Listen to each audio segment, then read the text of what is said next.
¿Qué tal? Buenos días. Muchos salvadoreños se preguntan si el siguiente proceso electoral será tardado para conocer los resultados. De eso hablamos hoy en República.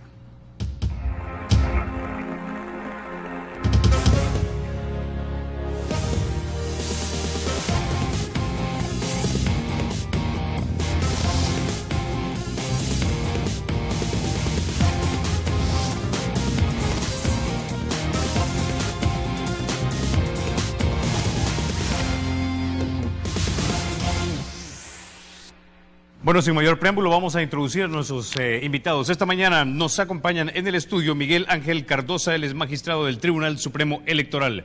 También nos acompaña el señor Ramón Villalta, director ejecutivo de la Iniciativa Social para la Democracia. Bienvenidos, caballeros, a República.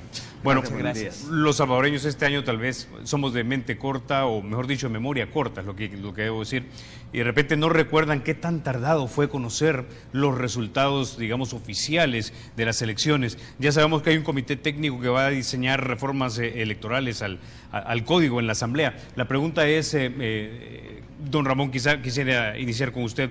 ¿Qué deberíamos esperar? ¿Cómo se van a contar esos votos cruzados para que no vuelva a pasar lo que sucedió este año?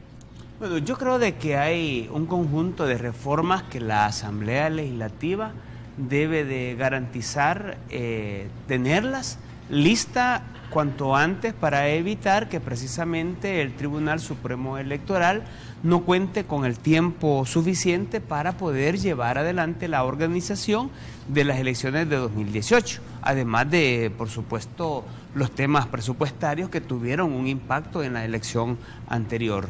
En esto tenemos los temas relacionados con el voto cruzado, que efectivamente todavía no se tiene una regulación. Hoy por hoy seguimos pensando que la regulación o la reglamentación que utilizó el Tribunal Supremo Electoral para esta elección pasada, ese es un referente, pero habrá que esperar todavía si los partidos políticos efectivamente van a mantener esa regla o van a hacer alguna modificación. Esto incluye las regulaciones que ahora tiene que hacer el tribunal en materia de la forma en cómo deben de quedar compuestas las juntas electorales, las juntas receptoras de votos, con este criterio de ciudadanización que se ha planteado por parte de la Sala de lo Constitucional, lo cual implica también un nuevo procedimiento, una nueva forma de escogitación de las personas que van a integrar las juntas, una nueva manera de proceder para la capacitación, porque ya no correspondería a los partidos políticos como tradicionalmente se ha venido haciendo, y esto implica que el tribunal tendrá que tener una gerencia de capacitaciones con mayor también capacidad para poder atender estas nuevas demandas, pero eso no está regulado todavía, y esto es un asunto que debería detenerse cuanto antes para garantizar que el tribunal pueda llevar adelante el procedimiento de escogitación y capacitación de los miembros de JRB. Pero también hay otros temas todavía pendientes que vinculan al tribunal, los temas relacionados con la transparencia del financiamiento de los partidos políticos, cuál es la regla a través de la cual los partidos se van a preparar para tener que informar al tribunal, o cuáles son los mecanismos a través de los cuales el tribunal tendrá que hacer determinadas auditorías que permitan que efectivamente se conozca quiénes son los que financian a los partidos políticos. Es decir, hay todavía reglas pendientes. De ese tema más adelante, pero ahora quisiera ir con usted, magistrado Cardosa. Usted tuvo en sus manos, junto con los otros magistrados, este proceso electoral bastante accidentado, bastante complejo.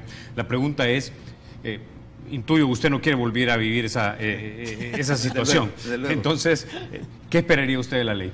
Bueno, primero habrá que decir que el sistema electoral y el proceso electoral salvadoreño ha entrado en un proceso de cambio y transformación. Estuvo diseñado desde los acuerdos de paz, pero a partir del 2012 ese diseño posacuerdos de paz ha venido cambiando, sobre todo producto por las decisiones de la Sala Constitucional, algunos de ellos impulsados por temas planteados como por ejemplo por la Iniciativa Social para la Democracia. Entonces, las reglas que se aplicaron en el 2012 no son las mismas del 2015 y no van a ser las mismas del 2018. Es un proceso de cambio que sigue adelante. Y por lo tanto, si van a ocurrir cambios, yo esperaría que esos cambios estén decididos por la Asamblea Legislativa en tiempo. Y ahí hay que analizar cada uno de los aspectos, porque uno de los aspectos fundamentales que afectó las pasadas elecciones fue el voto cruzado. Ya la Sala de lo Constitucional emite una decisión en seguimiento y ordena que se legisle al respecto y da instrucciones. Eso debería, a mi modo de ver, de resolverse lo más pronto posible. Y lo más tarde que debería estar resuelto las reglas del juego para las elecciones del 2018 debería de ser en diciembre del 2016. Porque el Tribunal Supremo Electoral necesita al menos todo el 2017 para capacitar a los miembros de mesa y todo el 2017 para definir estrategias tecnológicas teniendo claras las reglas. Si no tenemos claras las reglas, eso como nos complicó en el 2015, fue muy difícil montar un sistema de transmisión de resultados, de apoyo informático a la mesa, porque no teníamos el tiempo. Entonces yo aspiraría a que al menos las reglas del juego de las elecciones del 2018 estén listas para diciembre del 2016 y que el 2017 sea el tiempo en el cual el tribunal pueda decidir cómo estructurar su capacitación y decidir las cuestiones sobre todo de temas tecnológicos. Pero la Sala de lo Constitucional también emitió otra decisión en la cual ha ordenado que hay que despartidizar las juntas receptoras de votos. Esta decisión implica una modificación radical y profunda en el sistema de funcionamiento logístico de las elecciones. Este tema para mí debería de legislarse mucho antes. De diciembre de 2016. Debería legislarse en diciembre del 2015. ¿Por qué? Porque de acuerdo a la decisión de la Sala, si bien es cierto, los partidos políticos siempre van a tener la posibilidad de proponer a los miembros que van a estar en mesa, la Sala ha dicho que la mesa debe estar despartidizada. Esto quiere decir que los miembros que van a estar en juntas receptoras de votos no deben de tener una relación ni formal ni material con los partidos políticos.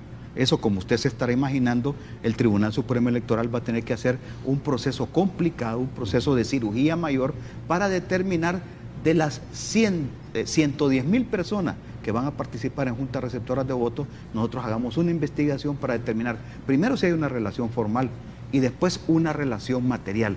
Estos términos de formal y material ya la Sala de lo Constitucional, en el caso de otros funcionarios públicos, los ha ido delimitando. Incluso en el caso, por ejemplo, del expresidente del Consejo Nacional de la Judicatura, apareció fotografiado con una vestimenta de un partido X, y esas fueron las relaciones por las cuales la Sala dijo hay una relación material con el partido. Entonces, esos temas para nosotros, para mí, en lo personal, son más delicados. Y yo esperaría que todo el 2016 el tribunal pueda pedir a los partidos políticos las propuestas, establecer un procedimiento con los partidos para ir seleccionando, determinando si están afiliados o no, y después buscar el tema de la investigación de la situación de la relación material y determinar que estemos distribuidos equitativamente en todos los municipios para garantizarme que al finalizar el 2016 yo tengo un aproximado de 120,000 personas listas para capacitar.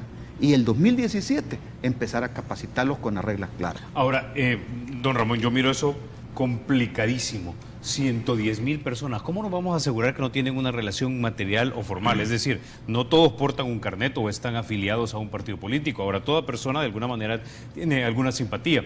Recuerdo ahorita en Estados Unidos, cuando tú te registras para votar, te dicen si eres demócrata, republicano o independiente, pero nosotros no tenemos nada como eso. O sea, ¿cómo se va a monitorear que 110,000 personas realmente tienen una relación material o formal con un partido? ¿Van a monitorear las redes sociales? O sea, ¿qué es lo que se va a hacer? Bueno, yo creo que esto tiene que ver con otras de las reformas y de las resoluciones de seguimiento que está dando la Sala de lo Constitucional. Por ejemplo, el tema de las reglas de democracia interna, que aún están pendientes, que emita una resolución de seguimiento, pero con toda seguridad el hecho de que los partidos políticos dentro de las reglas de democracia interna, por ejemplo, tengan que llevar adelante procedimientos de elección de candidaturas mediante cualquier mecanismo que garantice la participación directa de todos sus militantes, esto obligará a los partidos políticos a que tengan una base de datos actualizada de militantes, por ejemplo. Esto podría ser un mecanismo a través del cual todos los partidos estén en la obligación de remitir al Tribunal Supremo Electoral toda la nómina de esa base de datos de la militancia de los partidos políticos que es convocada a las elecciones internas de los partidos, pero es una información que debe de tener disponible el tribunal. Cualquier mecanismo con el uso de las tecnologías, de comparación de datos, de mezcla de datos, podría perfectamente facilitar, por ejemplo, la escogitación y poder determinar si una persona es o no es miembro de un partido político. Yo creo que la relación más material que puede expresar de una persona con un partido es que ésta se encuentra registrada en la base de militantes de un partido político. Esto podría facilitar, por ejemplo, mucho los mecanismos de mezcla para saber las personas que el tribunal tendría que escoger. Ahora, yo recuerdo haber leído, y usted me corrige si me estoy equivocando, que el Frente creo que tiene en sus nóminas 100.000 personas, creo yo, registradas como afiliados del Frente. Pero por el Frente han votado 900.000 personas. Tiene otras 800.000 de las cuales puede escoger. Y si alguien va a proponer a alguien para estar en esa mesa, obviamente es porque cree que tiene las simpatías con él, aunque no tenga nada firmado. Entonces, ¿qué garantía tenemos que efectivamente esas personas van a ser independientes? A ver, yo creo de que no hay siempre garantía 100%. Eso sería como muy imposible. En segundo lugar, yo creo de que, bueno, usted va a votar, yo voy a votar. Y aunque yo vaya a votar y al momento de votar yo termino teniendo una simpatía por un candidato, por un partido político, obviamente, en mi actuar yo siempre estoy teniendo una actuación independiente del hacer de los partidos políticos. Esto puede garantizar que efectivamente el principio de la persona que integra un organismo de esta naturaleza es que una vez nombrado se convierte en funcionario público.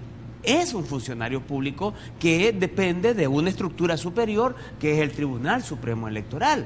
Este funcionario público tiene la obligación por constitución, por razón de ley, de actuar con la independencia que el cargo le exige. O sea, incluso la manera como está conformada partidariamente ahora los organismos electorales, podríamos decir que riñen en buena medida hasta con el marco legal, porque no pueden estar respondiendo a los intereses de un partido político. Lo que se busca, y aunque yo digo no hay una garantía 100%, y no es que todo el mundo va a actuar con una independencia 100%, pero se va a garantizar que las juntas receptoras de voto respondan fundamentalmente al tribunal y no a los partidos políticos. O sea, esto para nosotros es clave en la medida que hemos visto nosotros ya otras experiencias en donde efectivamente los organismos se constituyen, se conocen con anterioridad, se instalan con anterioridad. Nosotros aquí, el que es presidente, el que es secretario y el que es vocal, se elige hasta en el momento.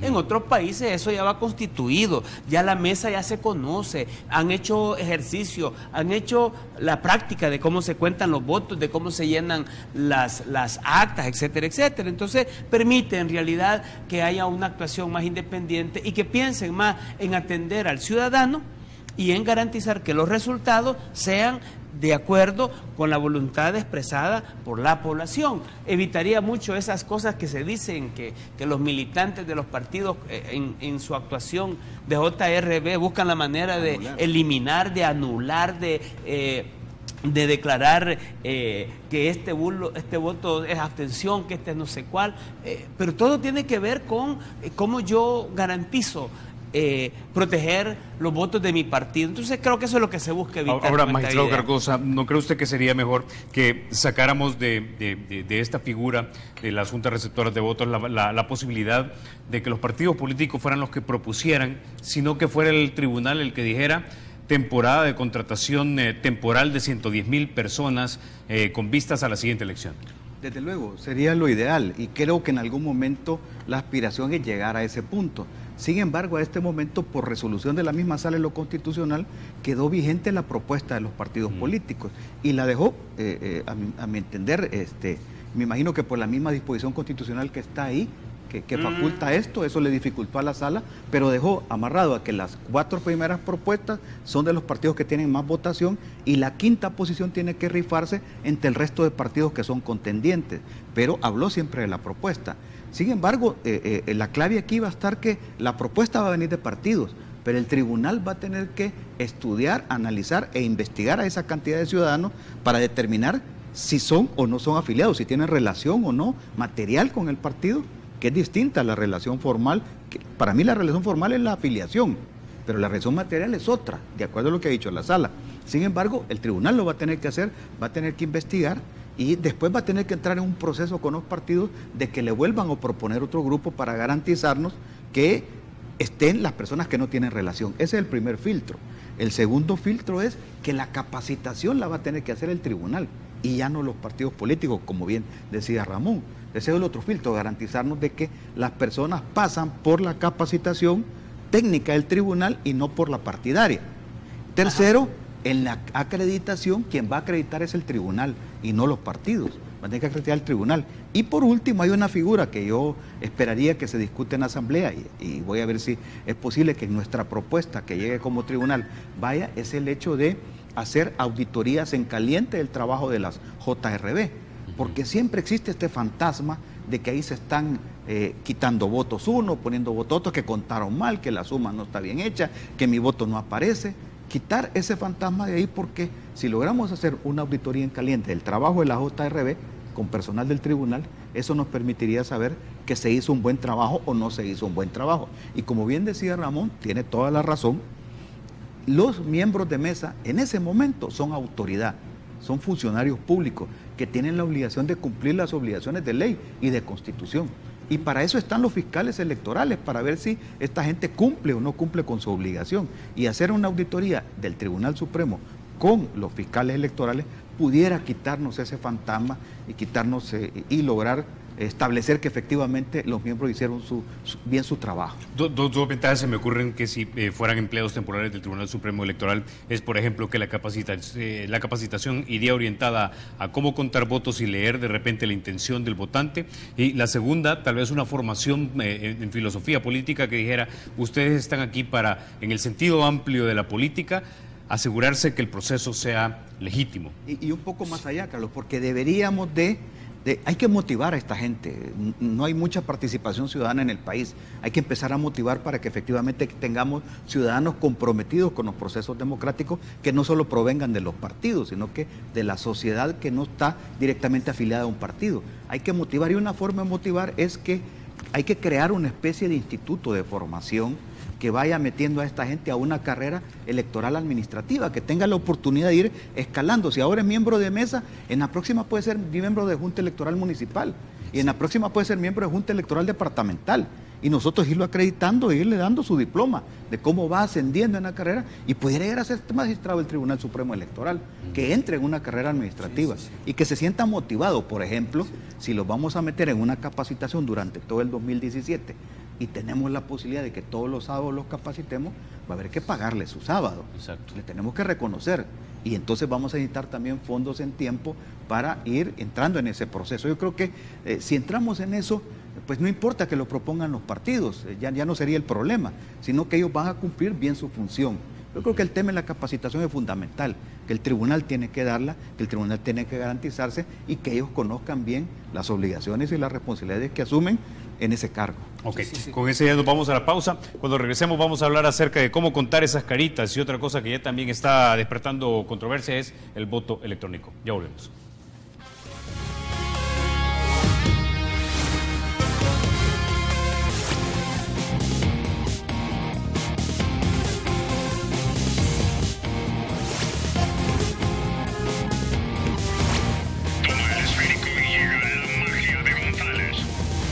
Es y será siempre libre e independiente, y no será jamás el patrimonio de ninguna familia ni persona.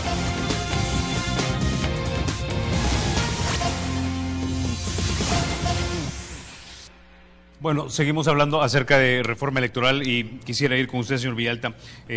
¿Cómo contamos de mejor manera, de manera más eficiente, todos esos rostros que ya tenemos? Es algo que se tiene que legislar. Introducimos máquinas reconocedoras, software de caras. ¿Esa es una manera? Sí. Bueno, yo creo de que ahora ha llegado el momento de entender que la garantía de que haya una participación más efectiva de la ciudadanía al momento de elegir y que el mecanismo de garantizar el voto directo implica que tengamos que poner a la competencia y al escrutinio de la población todos los que van en la competencia electoral, y ya con la experiencia que hemos vivido y con la experiencia incluso que se vivió en el momento en que se estaba haciendo el reconteo, ahí vimos cómo la tecnología realmente puede facilitar un montón de cosas y que nos puede garantizar que las JRB no tengan que hacer ese trabajo tan engorroso y tan complicado que estuvieron haciendo en la elección anterior, y que tengan que trabajar casi que más de 24, 30, 36 horas. Entonces, creo que el debate que ahora viene ¿es factible que en El Salvador se pueda introducir tecnología tanto para la emisión del sufragio, para el conteo, el escrutinio preliminar y la transmisión de resultados, y el escrutinio, por supuesto, preliminar nacional que hace el tribunal, que es menos complicado si efectivamente los miembros de mesa producen la información y la trasladan de manera eficiente y la trasladan de una manera confiable? Y esto, con la manera que tenemos de votar ahora, efectivamente no se puede hacer en menor tiempo si no se cuenta con nuevas tecnologías. Obviamente este debate se enfrenta al diseño que ha tenido nuestro sistema electoral, que ha sido basado mediante la desconfianza, y aquí pesa más la desconfianza de los partidos políticos que otra cosa. Ahora, hemos visto que, y aquí se ponen ejemplos incluso que mucha gente critica, por ejemplo, el caso venezolano, pero en un foro que recientemente tuvimos, en donde participó FUSADE, participamos nosotros y vinieron expertos internacionales, han dicho, mire, uno de los mejores ejemplos en materia de tecnología y seguro, y en el que se pueden hacer auditorías de sistemas, es el sistema venezolano.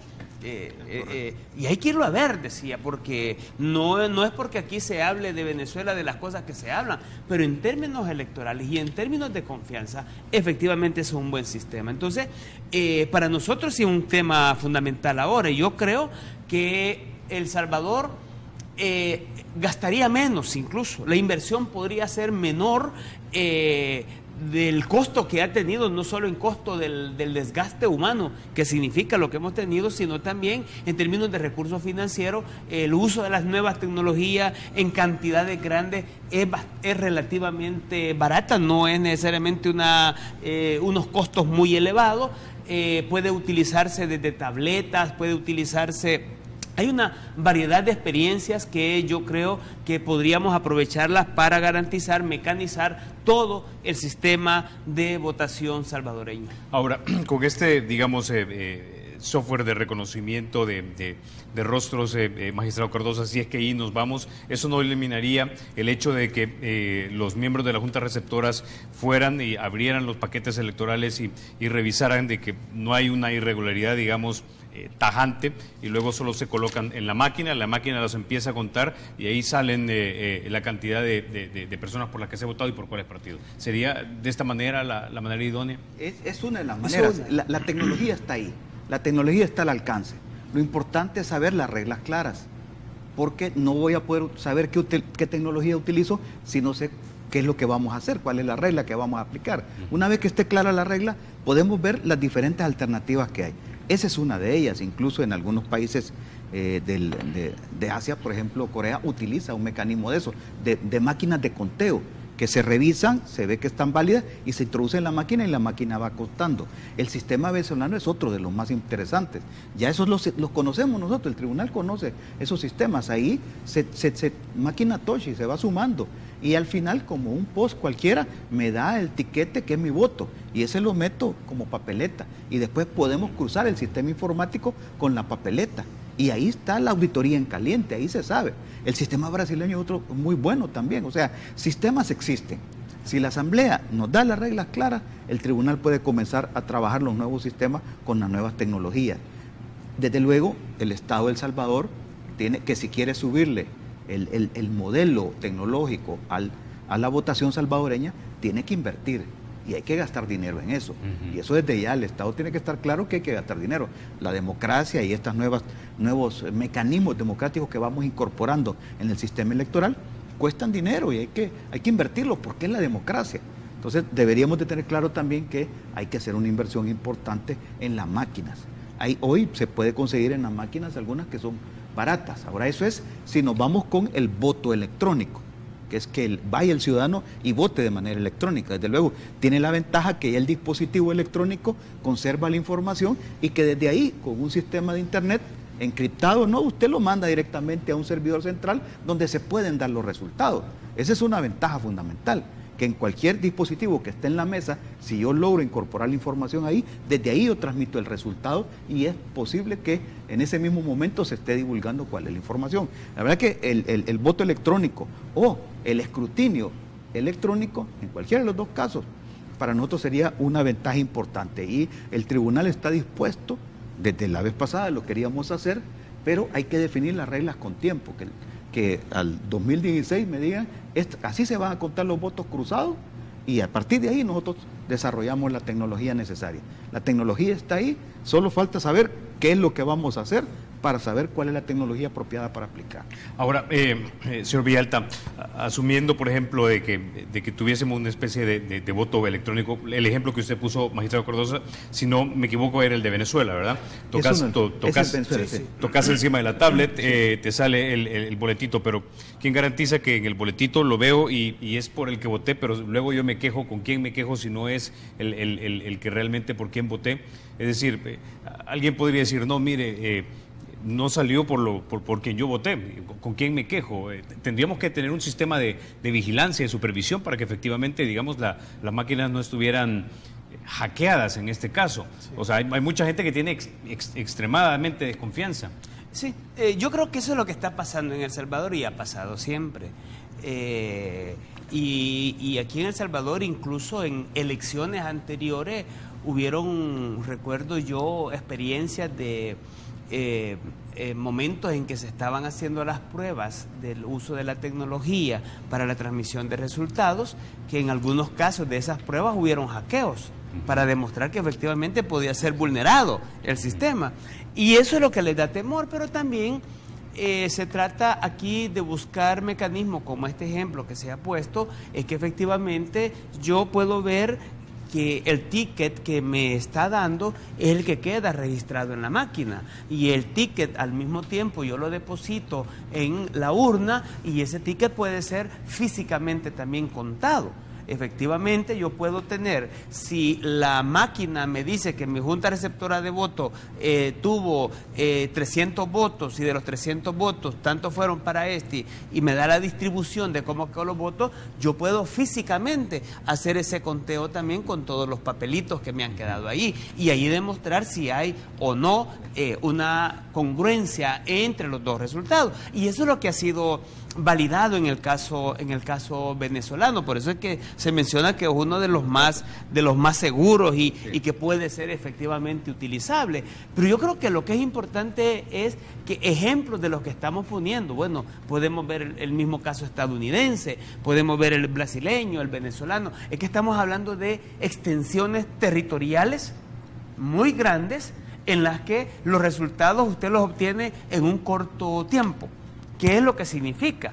Que en realidad el paso de desconfianza a la confianza de utilizar los sistemas tiene que ver con la decisión política que los partidos van a tomar, porque esa decisión lo que nos tiene que llevar es a decir, bueno, ¿cuál es el sistema que es más confiable? Yo creo que siempre se dice que en tecnología pues siempre hay que tener grados de desconfianza, pues, porque siempre pueden haberlas y obviamente las hay, pero que efectivamente se pueden buscar sistemas, si no, no los utilizara Estados Unidos, si no, no los utilizara Brasil, si no, no lo utilizaran muchos países que tienen extensiones territoriales mucho más grandes que las nuestras. Nuestro país es muy pequeño comparado con estas naciones que utilizan esos sistemas. De otra manera, no fuera posible obtener resultados en el tiempo corto que ellos lo tienen. Entonces, para nosotros este es un tema clave, fundamental,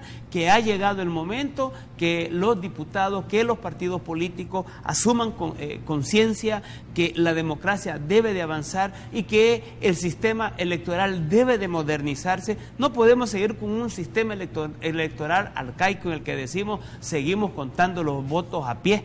Y de esa manera no es posible, de esa manera sometemos a la gente a un trabajo demasiado pesado, demasiado extenso, cuando hay tecnología que eso perfectamente lo facilita. ¿En cuánto tiempo reduciría este tipo de tecnología a la hora de conocer los resultados, magistrado? Bueno, antes de eso quisiera decirle que conserva el derecho de vigilancia a los partidos políticos. O sea, si bien es cierto hay desconfianza, pero ellos pueden vigilar todo el proceso electoral, desde la conformación de la mesa, el conteo, la utilización de la tecnología. Ellos pueden poner, y lo hacen, nos ponen técnicos informáticos para supervisar desde la visión del partido qué es lo que está pasando, garantizarnos de que la información no vaya a venir una información totalmente cambiada, o sea, que se refleje la voluntad del votante.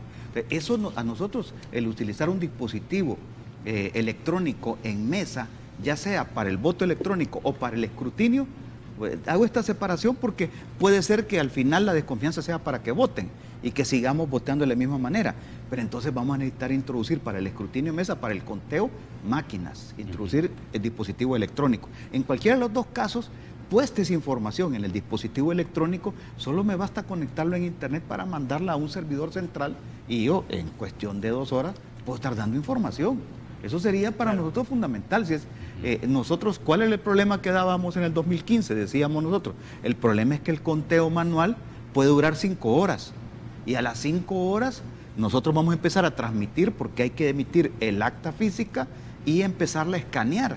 Y después de escanear ya la recibíamos nosotros. Después de recibirle el acta, que eso sí lo logramos hacer. El acta se transmitió, pero después cuando entramos al software de contar fue donde tuvimos los problemas. Pero eso nos tardaba a nosotros, con todo y tecnología, nos tardaba 6-7 horas para poder dar información.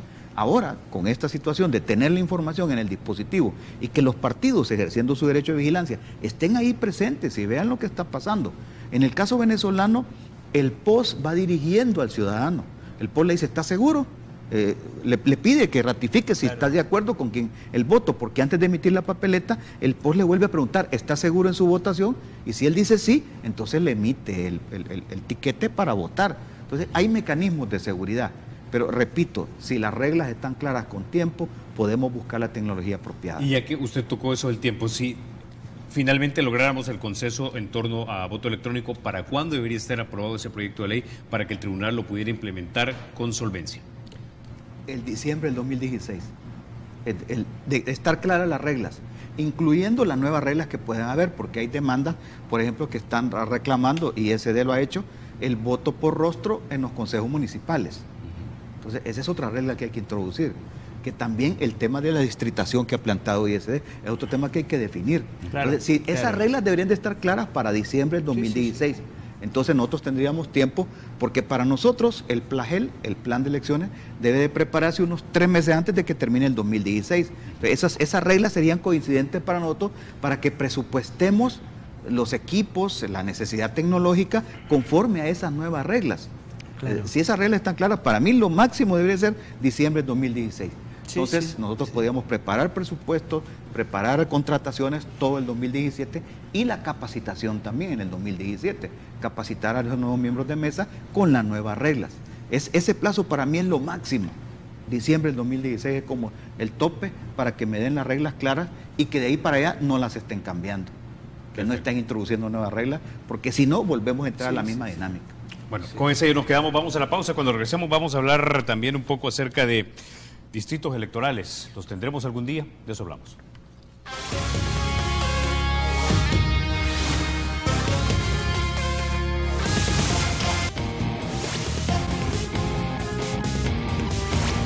Toma el esférico y llega la magia de González. El Estado es y será siempre libre e independiente. Y no será jamás el patrimonio de ninguna familia ni persona.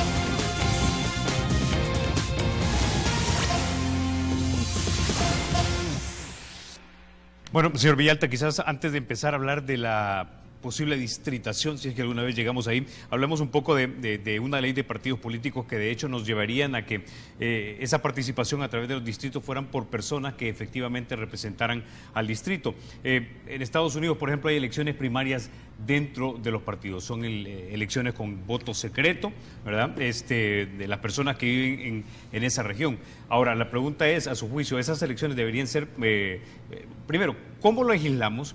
Y segundo, si deberían ser controladas por los partidos o también manejadas por el Tribunal Supremo Electoral. Señor Miguel. Bueno, yo creo de que aquí hay una ley de partidos políticos que dejó precisamente en deuda dos temas, el de la regla de democracia interna, que las reglas de democracia interna tienen que ver, uno, con los procedimientos para elegir las autoridades del partido a nivel nacional, departamental, municipal, o de acuerdo con la estructura que cada partido tiene, pero tiene que ver con el mecanismo de elección. Y dos, con el procedimiento de cómo se eligen los candidatos que van a optar a un cargo de elección popular. Hay distintas formas, por ejemplo, en el caso hondureño, el Tribunal Supremo Electoral tiene una intervención bastante importante en los procesos de elección interna de los partidos políticos. Las papeletas incluso son producidas por el Tribunal Supremo Electoral, el tribunal interviene en el procedimiento de la elección. En otros países es el partido político el que, de acuerdo con sus estatutos, tiene determinado el tiempo, teniendo en consideración los tiempos en que los candidatos tienen que estar, por supuesto, listos, y determina el procedimiento a través del cual se va a elegir, ¿verdad? Aquí hay ya una propuesta que se ha llevado adelante por parte del FMLN. Lo único que no queda como muy claro es si el mecanismo de elección interna implica el uso del voto secreto, ¿verdad? Porque puede ser el uso del voto directo, pero no necesariamente el voto secreto. Digo, porque puede ser que yo levante la mano y regresemos allá por la época de 1900, cuando los alcaldes se elegían de esa manera, ¿verdad? Y obviamente que en la competencia electoral, el hijo del dueño de la finca que querían que fuera el alcalde, pues obviamente nadie iba a votar en contra de él, porque exacto, Dios me guarde el que votar en contra. Entonces, ese tipo de mecanismo que puede ser nuevamente utilizado, se puede argumentar como voto directo, pero también es un mecanismo coercitivo para garantizar la imposición también de candidatos. La regla fundamental de la que estamos hablando es de garantizar que la militancia pueda participar de forma activa, de forma directa, pero mediante un mecanismo que le garantice que su voto en realidad no va a ser coaccionado por nadie y podrá ejercerlo de forma libre y en ese sentido de forma secreta, que es la mejor manera para que esto se pueda hacer. Esta es una regla que está pendiente todavía. La Sala de lo Constitucional tiene también pendiente emitir una resolución de seguimiento que nosotros le presentamos, que debería de pronunciarse en torno a esto también. Y luego que están, como decía, las otras reglas en la ley de partidos políticos, las reglas de transparencia del financiamiento de los partidos, especialmente en la época de campaña, que se manda prácticamente a que se regule sobre el hacer público quiénes son los nombres de las personas que financian a los partidos políticos, porque esta regla es fundamental desde el punto de vista de prevenir la corrupción en el ámbito público, porque si yo conozco la cuantía y conozco quiénes son los que han financiado y luego yo puedo más adelante cotejar quiénes son los que están teniendo determinadas contrataciones con el Estado y si el procedimiento utilizado ha sido el apropiado o si ha habido un interés de beneficiar a determinadas empresas cuyos propietarios son los que también han dado contribuciones sustanciosas a un partido político. Ahora, entonces prevendría mucho la esa regla deberían, digamos, en un momento dado cumplirla todos los que son candidatos dentro de una elección primaria. Ahora la pregunta es, en una elección primaria también, ¿deben ser los partidos los que seleccionen sus candidatos o valdría la pena de que si yo me identifico con un partido y me inscribo en ese partido es porque yo siento que pertenezco a ese partido sin tener que pasar por el filtro de la cúpula y de esa manera poder correr dentro del interior? Bueno, son de las cosas que todavía, obviamente, en la medida que no hay reglas, pueden haber distintas maneras. La primera regla es garantizar que la militancia pueda tener una participación libre y directa en la elección de los candidatos que un partido va a proponer en una elección. El procedimiento para escoger los candidatos que van a la elección interna pueden en realidad tener distintas maneras. Uno puede ser de que sea la cúpula la que termine proponiendo y sea la militancia la que termine decidiendo.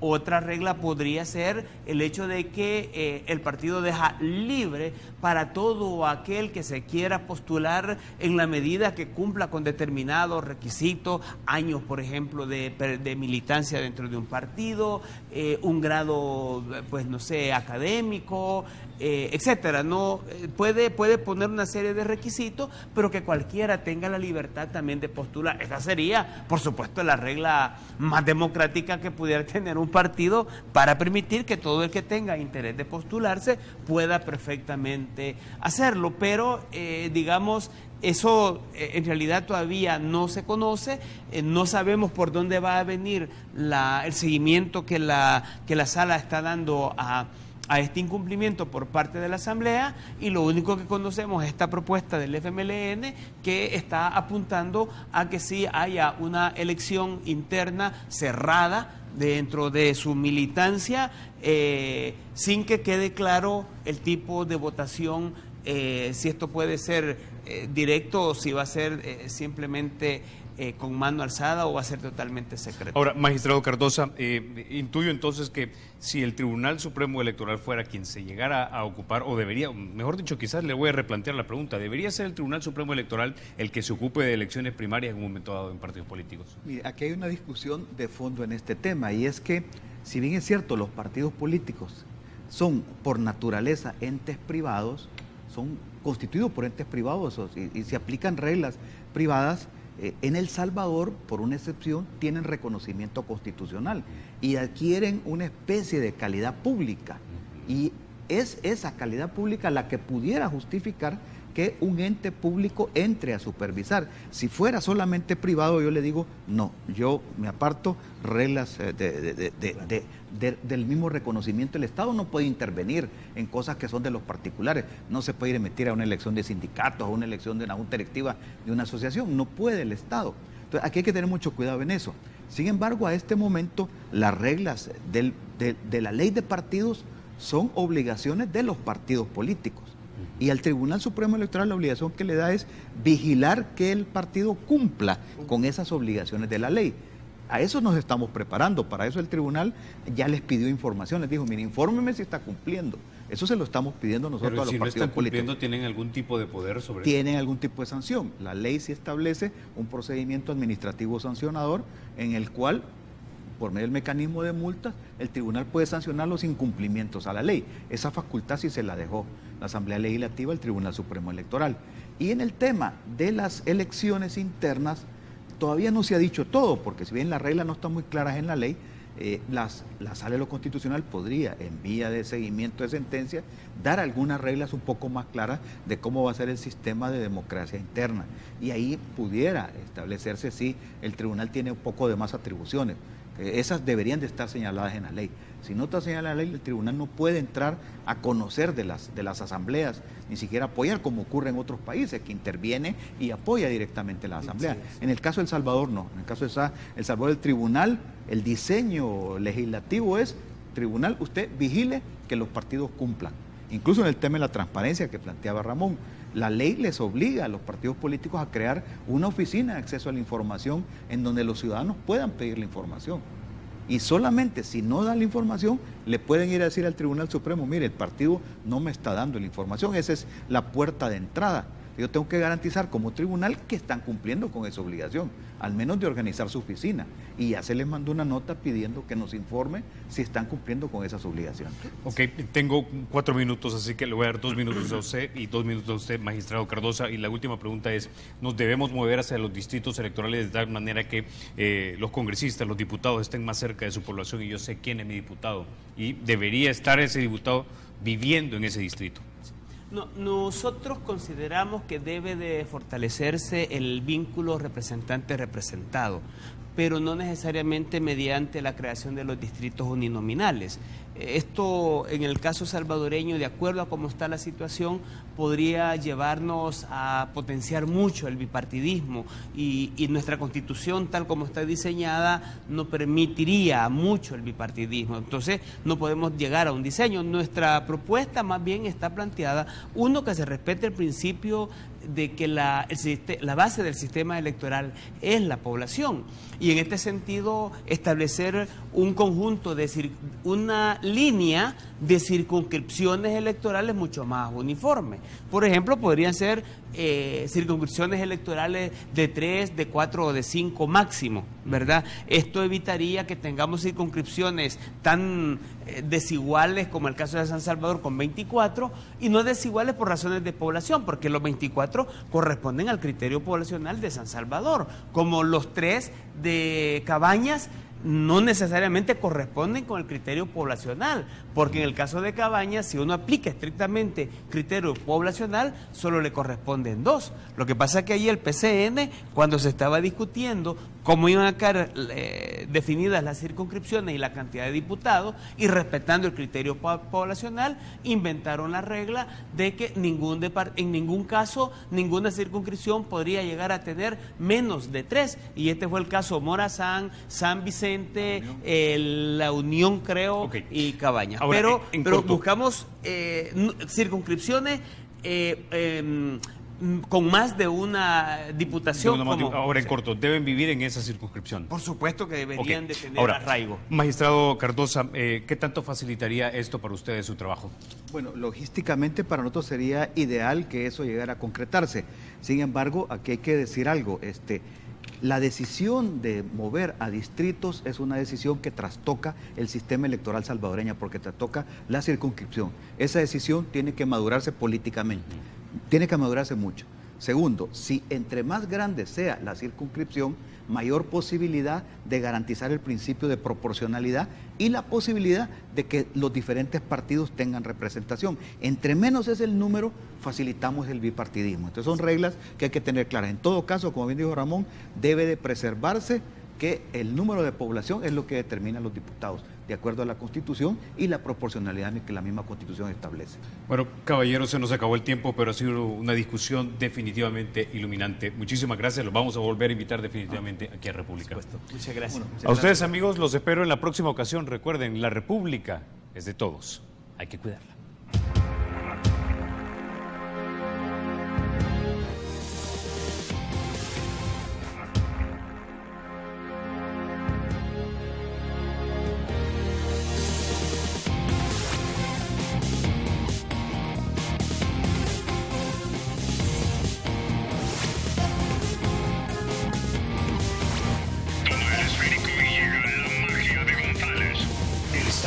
Y será siempre libre e independiente, y no será jamás el patrimonio de ninguna familia ni persona.